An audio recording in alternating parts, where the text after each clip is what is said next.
हल्द्वानी में रेलवे की भूमि पर अतिक्रमण का मामला लगातार गर्माता ही जा रहा है। हाईकोर्ट के आदेश पर अधिकारी अतिक्रमण हटाने की तैयारियों में जुटे हैं, तो कोई न कोई सियासी दल यहां पर पहुंचकर चलने वाले अभियान को लेकर बयानबाजी कर रहे हैं। इसी क्रम में समाजवादी पार्टी के सांसद, विधायकों और नेताओं का बड़ा प्रतिनिधिमंडल कल हल्द्वानी पहुंचने वाला है। तो मुस्लिम बहुतायत वाले इस क्षेत्र में मंगलवार को जमीयत आलमे हिंद का एक डेलीगेशन मौलाना अरशद के नेतृत्व में हल्द्वानी पहुंचा। इन लोगों ने बनभुलपुरा में घूमकर लोगों का हालचाल जाना और प्रभावित क्षेत्र को देखा। उन्होंने मौजूद लोगों को संबोधित भी किया और कहा, ये गांधी का देश है, यहाँ एक सप्ताह में नोटिस देकर पूरी बस्ती को नहीं उजाड़ा जा सकता। सरकार को चाहिए कि इस बड़ी आबादी को पहले कहीं सुरक्षित स्थान पर शिफ्ट करें और वहां पर हर मूलभूत सुविधाएं प्रदान करें। इस तरह किसी को नहीं हटाया जा सकता।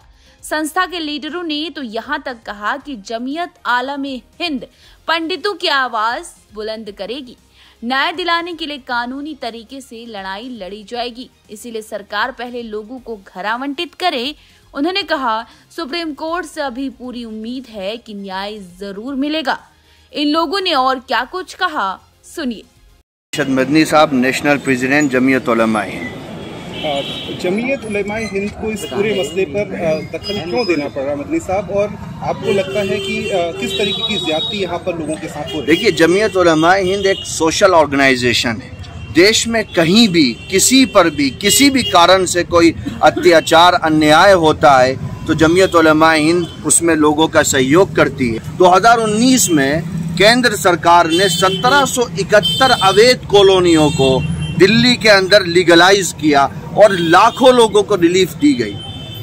क्या केंद्र सरकार उत्तराखंड की इस पवित्र भूमि में पिछले 100 सालों से जो लोग यहाँ रहते चले आ रहे हैं, क्या उनके लिए पार्लियामेंट में कोई एक्ट ला करके उनको क्या सुविधा नहीं पहुंचाई जा सकती? और मैंने अभी जो देखा है, जो अभी का भी जजमेंट है, उसमें भी इंटरनल बहुत कंट्रोवर्सी है। इसमें बहुत से घर ऐसे हैं जो उस दायरे में नहीं आते हैं। हमें कानून के विधि विधान के पॉइंट ऑफ व्यू से गंभीर चर्चा की आवश्यकता है।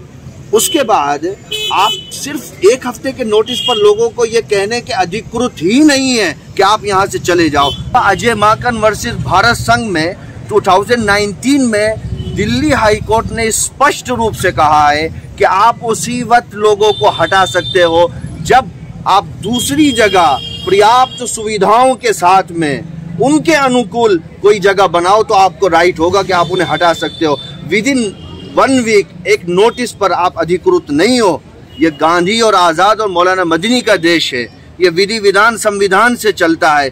गांधी के देश में मानवता पर इतना गंभीर संकट हो और लोग खामोश तमाशाई बने रहें, भारत के लोकतंत्र के लिए ये एक शुभ संकेत नहीं। तो मैं तो केंद्र सरकार को ये रिक्वेस्ट कर सकता हूं कि जिस तरीके से आपने 2019 में दिल्ली की 1731 कॉलोनियों को, जो कि इलीगल थी, पार्लियामेंट में एक्ट ला करके उनको लीगल किया है।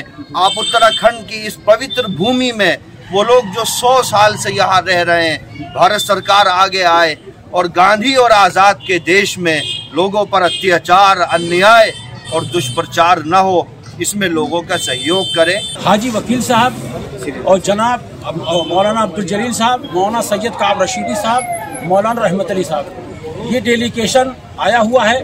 हजरत ने इन हजरात के बारे में, जिनके बारे में हाई कोर्ट ने क्या आदेश किया है, इसके बारे में क्या पैगाम देना चाहते हैं, जमीयत उलमा क्या पैगाम देना चाहती है, वो हमारे तर्जमान हजरत मौलाना सैयद काब रशीदी साहब आप हजरात के सामने रखेंगे। आप हजरात गौर से बात सुनिए। कोई आदमी ना कोई नारा लगाएगा ना कुछ करेगा, खामोशी से बात सुन ले। जब ये अपनी बात खत्म करते तो हम लोग खामोशी से चले जाएंगे।